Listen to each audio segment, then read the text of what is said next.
Hello, thank you for coming. We are convening a public hearing regarding the revised request for renewal of contract for Phoenix Charter School. Um, this is a public hearing and this is pursuant to ORS 338.0658A. Welcome. The public hearing will allow up to 15 speakers to share their thoughts during the 30 minutes allotted for this purpose. Our, we have a standing policy, it's not a policy, but that we still allow 2 minutes, even if there aren't 15 people. It's just always 2 minutes. So if the speakers will honor the 2 minutes, that would be good. Um, Assistant Superintendent Michelle Neat will announce each speaker, utilize a timer for as many speakers as possible during the 30 minutes. And we may have more people come in, I assume. So, and the timer is up on the screens. So that being said, I will turn it over to Assistant Superintendent Need to call the speakers. Thank you, Madam Chair. All right, first up, we have Lori Newton.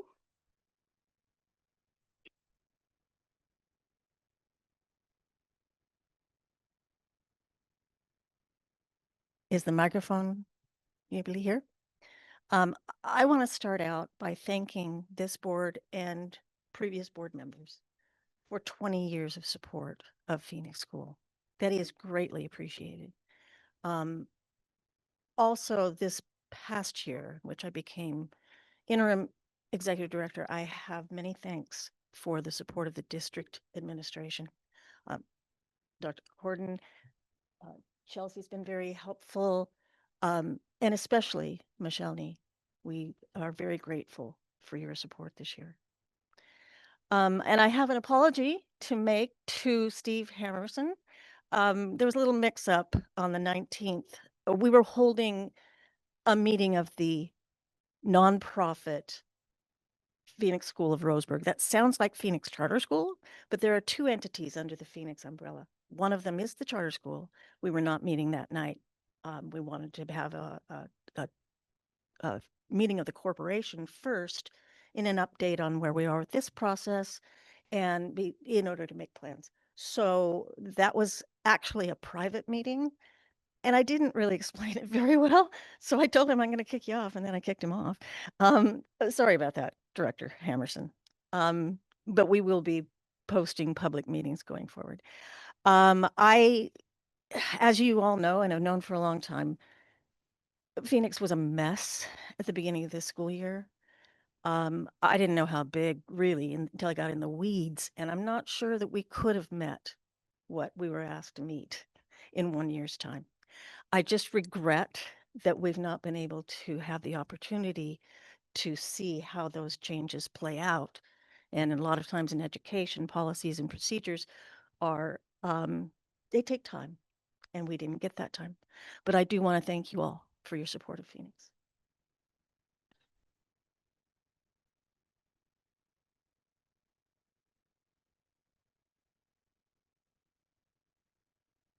Next is Christy Wurst.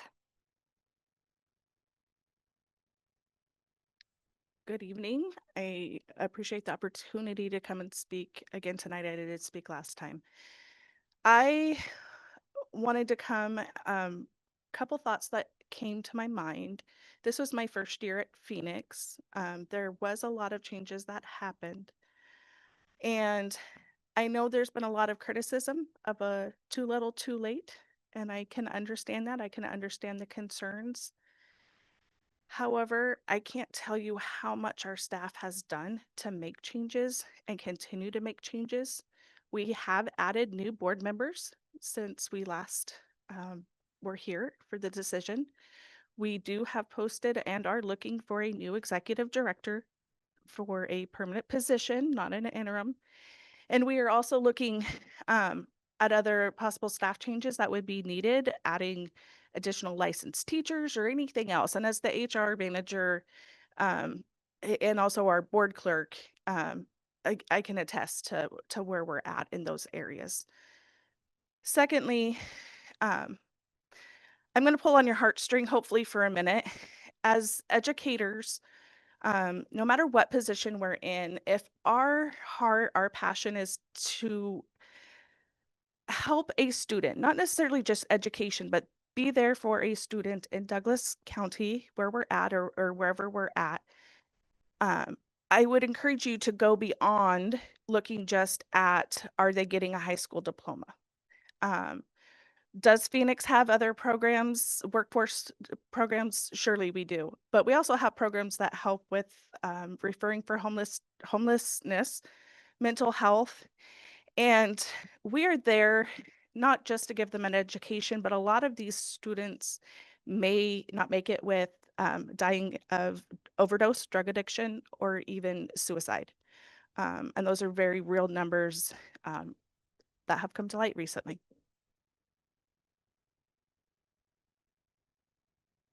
Thank you. Thank you.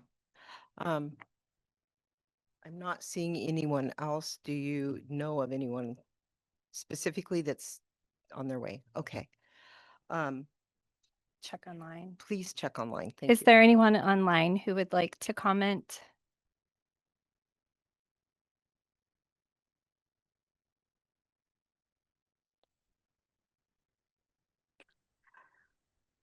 This is Melanie Morrow, and I would like to take a moment to comment.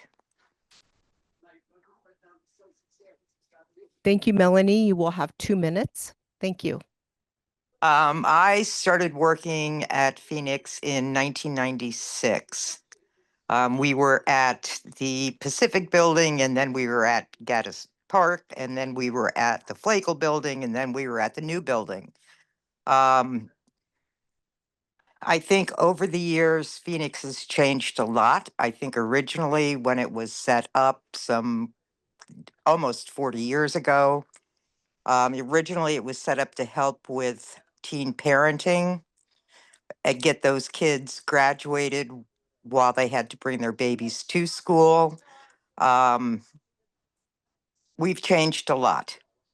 We were a good facility educating our students, not just with the academics, but also with life skills.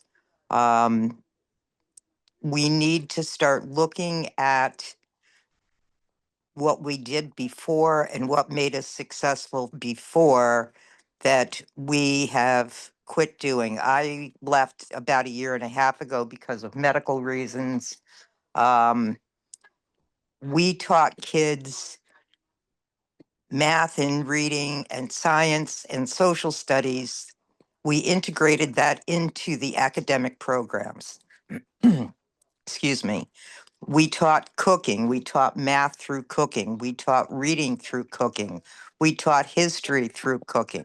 We taught students the academics, part of the academics, through ways that they didn't even realize or recognize that they were learning it, but afterwards they were able to use it. We need to continue having a facility that students who cannot make it in a large facility, they have an option to go someplace else where they can receive the food if they need it, because kids can't learn if they're hungry.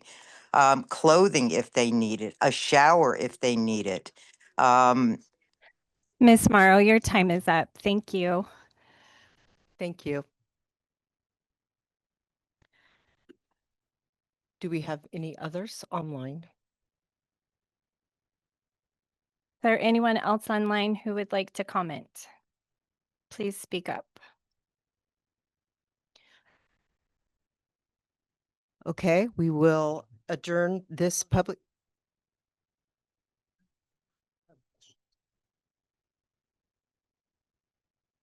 Do we have to go the full 30 minutes? We can close the hearing like we do on hearings, but we won't start the meeting until 6:30. Okay. Yes. So we will, Thank you. yeah, we will adjourn this meeting and we will reconvene our regular business meeting at 6:30. Thank you. The regular board meeting, and we will announce it.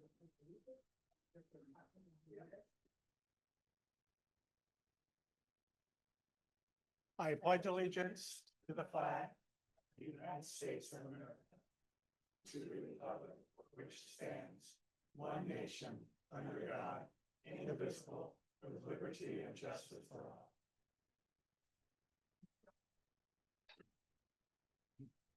Okay, we have a few housekeeping items. First of all, we need members of the media to introduce themselves. It looks like we have Gloria Coleman from the News Review. Do we have anyone online? Okay, thank you. Remember to mute your cell phones. And just as a note, there will not be any public participation this evening. And don't forget to turn your microphones off and on when you speak.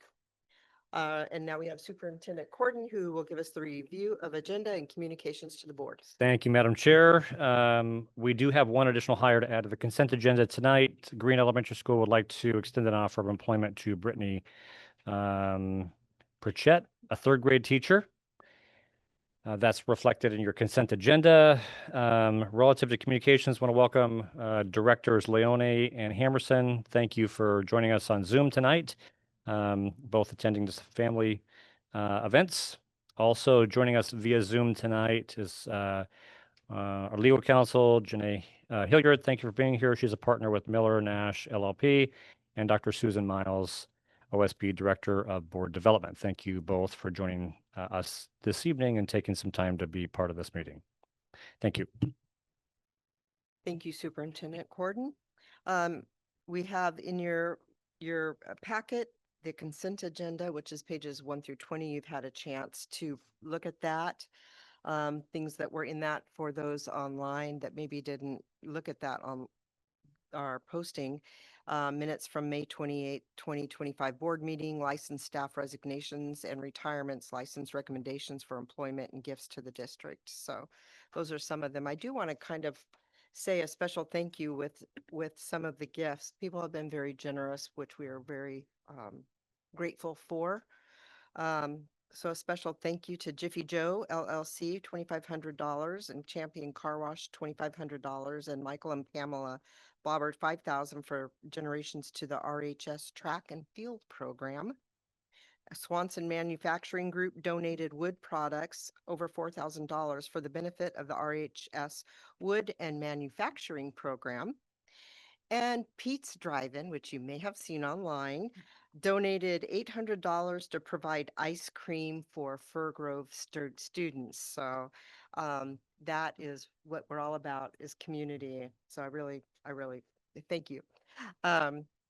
So at this time, I would entertain a motion to approve the consent agenda as presented. I move to approve the consent agenda.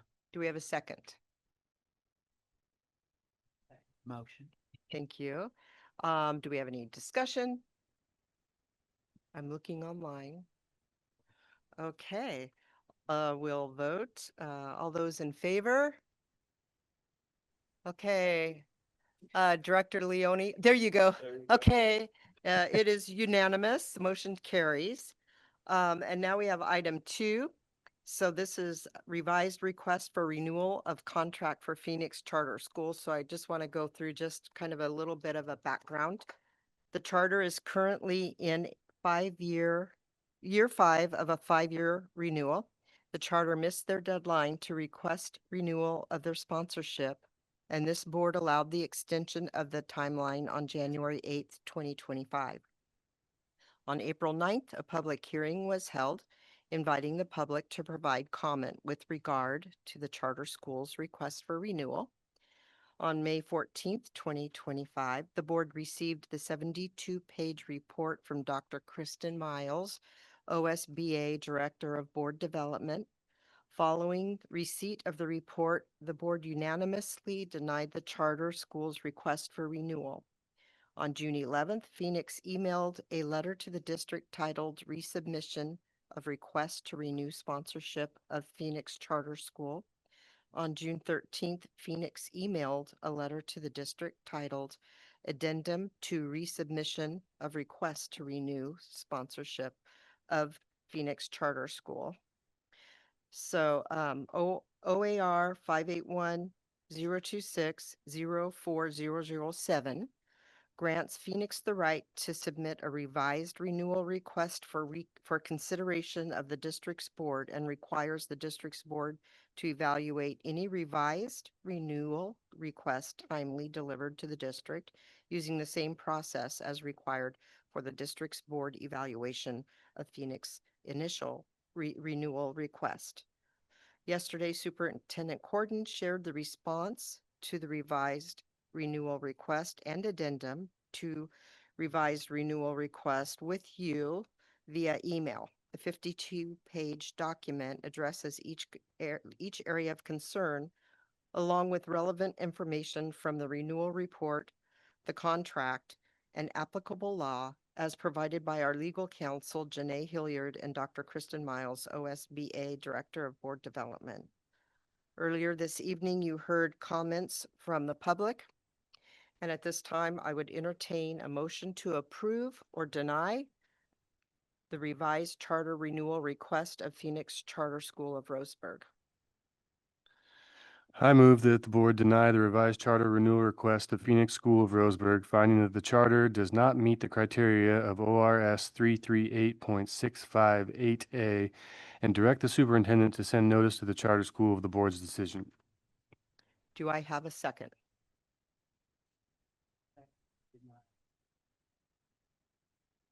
Okay, so we have a first and a second. Is there any discussion?